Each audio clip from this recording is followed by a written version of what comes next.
나를 깨우는 삼삼한 책. 자유를 바라지만 자유주의가 싫은 당신이 진짜 자유와 가짜 자유를 구별하는 법을 배우는 이 시대 최고의 자유주의 입문서 8번째 책 소개하겠습니다.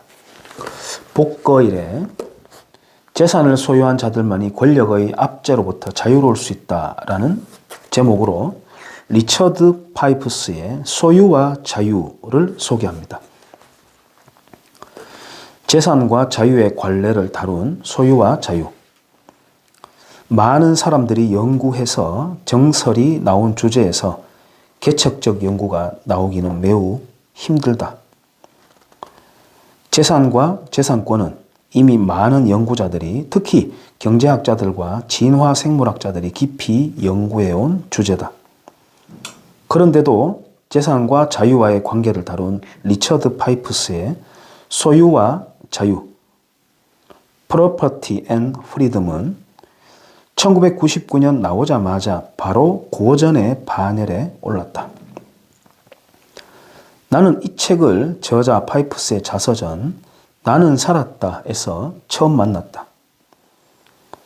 자서전에 대한 서평에서 파이프스가 러시아 역사를 전공한 역사학자이면서 1980년대 초엽에 미국 레이건 행정부에서 대소련 전략을 수립한 실무 책임자였다는 얘기를 들었다. 냉전에서 미국 대통령을 보좌해서 대소련 전략을 수립한 참모라면 정치학자, 외교관 또는 군사지휘관이라는 것이 나의 선입견이었다. 그래서 그가 하버드 대학교의 역사학 교수라는 점이 내 마음을 묘하게 끌어당겼다. 파이프스 교수는 하버드에서 오래 가르쳤고 그의 제자들 가운데 한 사람이 러시아 사학계 원로인 이인호 교수다. 로널드 레이건 대통령이 악의 제국이라 부른 소련과의 치열한 대립에서 미국이 끝내 이긴 일을 중심적으로 다룬 그 자서전에서 나는 많은 것들을 배웠다. 초강대국의 정책 결정 과정에 직접 참여했던 사람들의 얘기들은 모두 흥미롭고 교육적이었지만 내 마음에 특히 선연하게 남은 것은 레이건 대통령에 대한 파이프스의 평가였다. 원래 영화 배우였던 레이건은 지식인의 풍모를 지닌 사람은 아니었다. 그는 지식을 드러내기보다는 농담을 좋아했고 사람들은 그에게서 너른 지식이나 깊은 통찰을 기대하지 않았다. 그러나 정작 소련의 본질을 통찰하고 소련의 취약함을 확신한 것은 레이건이었다. 덕분에 소련과의 적극적 대결 정책을 추진하고 끝내 소련의 붕괴를 부를 수 있었다. 당시 CIA가 소련의 안정성과 능력에 대해 터무니없이 높이 평가한 것을 생각하면 그의 통찰은 놀랍다. 파이프스는 레이건의 이런 통찰이 그의 도덕성에서 나왔다고 진단했다. 레이건의 깊은 도덕성이 그에게 사악한 체제의 근본적 취약성을 꿰뚫어 보도록 만들었다는 것이다. 깊이 음미할 만한 얘기다.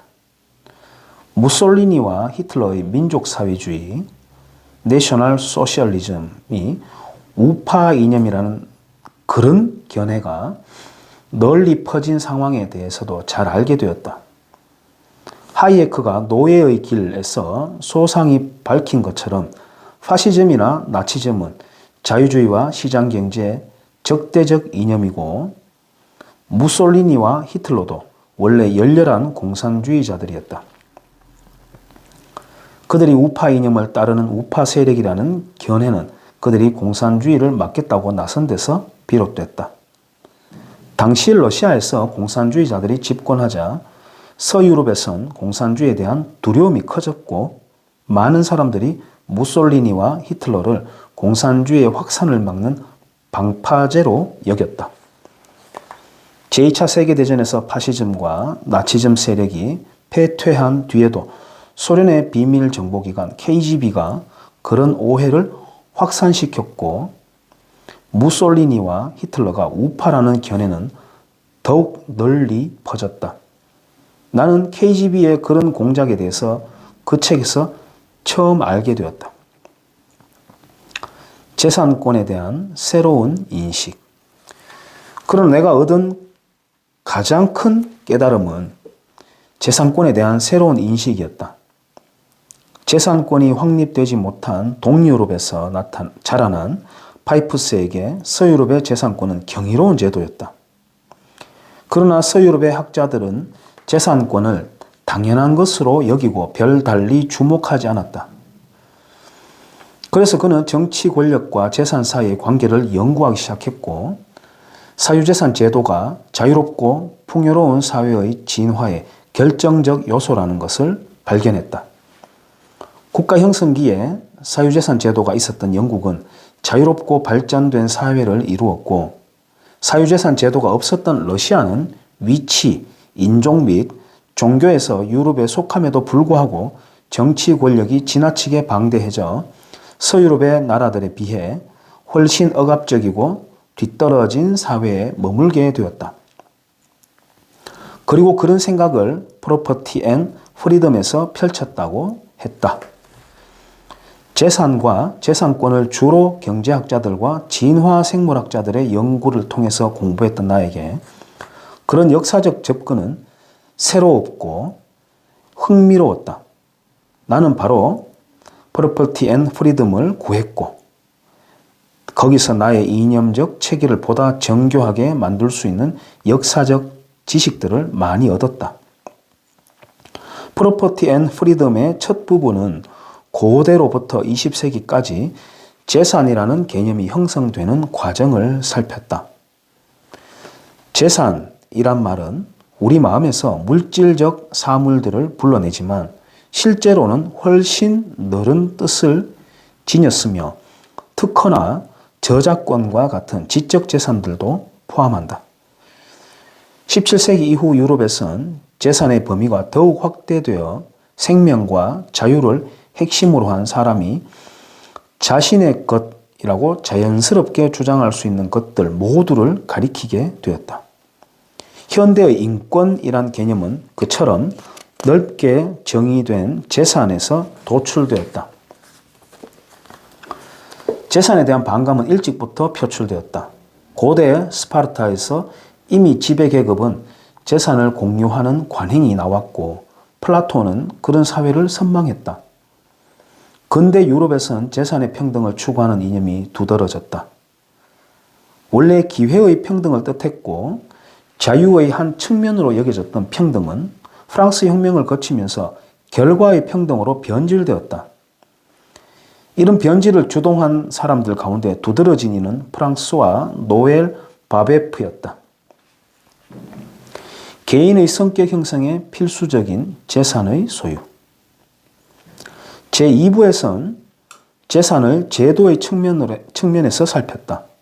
동물들의 영역성, 어린애들의 소유욕, 그리고 원시 사회들의 관행을 통해 재산이 생명의 본질에 맞는 삶의 근본적 제도임을 드러냈다. 아울러 재산을 소유하는 것이 성격의 형성에 결정적 중요성을 지닌다는 점도 밝혔다. 모든 것들을 공유하는 키부츠에서 자라난 이스라엘 젊은이들이 다른 사람들과 사귀는 일에 무척 서투르다는 사실을 제시하며 재산의 소유가 개인의 성격 형성에 필수적임을 드러냈다. 재산권이 확립된 것은 고대 그리스와 로마에서였다. 기원전 8세기 내지 7세기경에 그리스에선 이미 토지의 사유가 시작되었고 그것이 민주주의를 가능하게 했다. 반면 동양에선 재산권이 확립된 적이 없었고 모든 나라들에서 절대 왕정이 표준적 권력 구조가 되었다. 이처럼 재산권의 유무가 서양과 동양 사회들의 성격을 근본적으로 규정했다.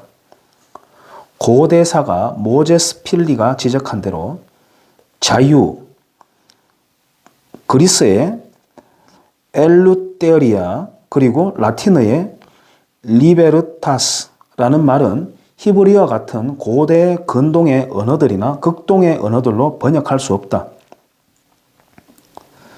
동양에서 자유라는 말은 19세기 일본 사람들이 번역 과정에서 새로 만들어냈다. 이것은 우리가 속한 전통에 대한 성찰에 기묘하다. 어떤 이념은 그것을 가리키는 낱말과 같이 진공 속에서 생기는 것이 아니라 서로 논의해야 할 만큼 절실해야 비로소 나타난다. 우리 전통 문명에 자유라는 말이 없었다는 사실은 우리 전통 사회에 대해 많은 것을 말해준다. 물론 재산권의 확립은 산업 발전의 바탕이다. 법이 재산을 지켜주지 않는 상태에선 누구도 자기 재산을 보다 낫게 만드는 일에 투자하려 하지 않는다. 서양에서 과학혁명과 산업혁명이 일어나고 근대 문명이 융성한 것은 궁극적으로 사유재산 제도에서 찾을 수 있다. 영국의 의회 민주주의. 제3부는 영국에서 의회 민주주의가 발생한 사정을 살폈다.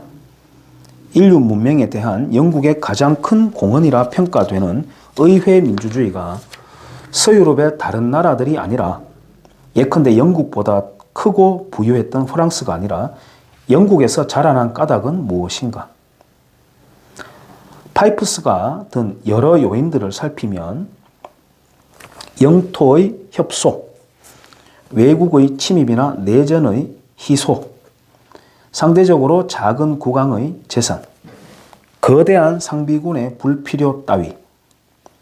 우리는 민주주의가 얼마나 큰 요행의 산물인가 깨닫게 된다. 그래서 우리가 지금 의회 민주주의를 누린다는 사실에 새삼 감사하게 된다. 이어 제4부는 영국의 경험과 대척적인 러시아의 경험을 살폈다. 러시아는 시민들이 권리와 자유를 거의 누리지 못한 사회다.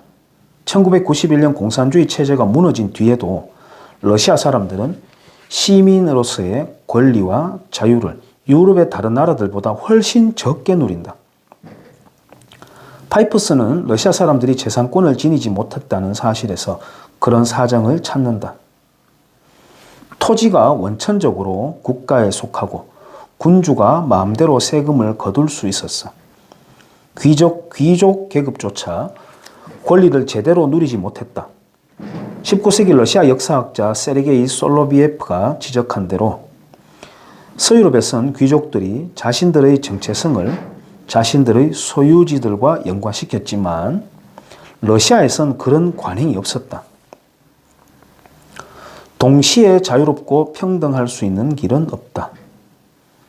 제5부는 20세기의 재산을 다루었다. 파이프스는 역사상 20세기가 사유재산의 가장 적대적이었던 시기라고 단언한다. 그리고 그렇게 된 경제적 및 정치적 이유들을 살폈다. 공산주의와 민족사회주의 같은 전체주의 이념이 가장 창궐했던 시기이고 복지국가를 위한다는 명분으로 엄청난 세금이 부과되며 정부의 규제가 점점 심해져서 개인들의 자유와 재산권이 크게 위축되었다는 사실을 떠올리면 그의 단언이 이내 이해가 된다. 마지막 전조들에서 파이프스는 낙관적이지 못한 전망을 내놓았다. 하긴 지금 누가 사유재산과 자유민주주의의 앞날에 대해 선뜻 낙관적 전망을 내놓을 수 있겠는가? 결과의 평등을 내세우는 이념과 세력이 점점 기승을 부리는 사회에서 한 세기 전 웰터 베저트가 한 얘기가 새삼 아프게 닿는다. 사람들이 동시에 자유롭고 평등할 수 있는 길은 없다. 이 책을 다 읽고 나자 나는 바로 자유기업원 에서 출판을 관장했던 최승노 박사에게 전화를 했다. 이 책에 대해 간략히 설명하고 번역판을 출간해 줄 것을 요청했다. 최 박사의 노력 덕분에 이 소중한 책은 이내 소유와 자유라는 이름으로 나왔다. 원제의 프로퍼티를 소유로 옮긴 것은 정확한 번역은 아니지만 자유라는 말과 운이 맞아서 멋진 제목이 되었다. 자기 재산을 소유한 자들만이 권력의 압제로부터 자유로울 수 있다. 이상입니다.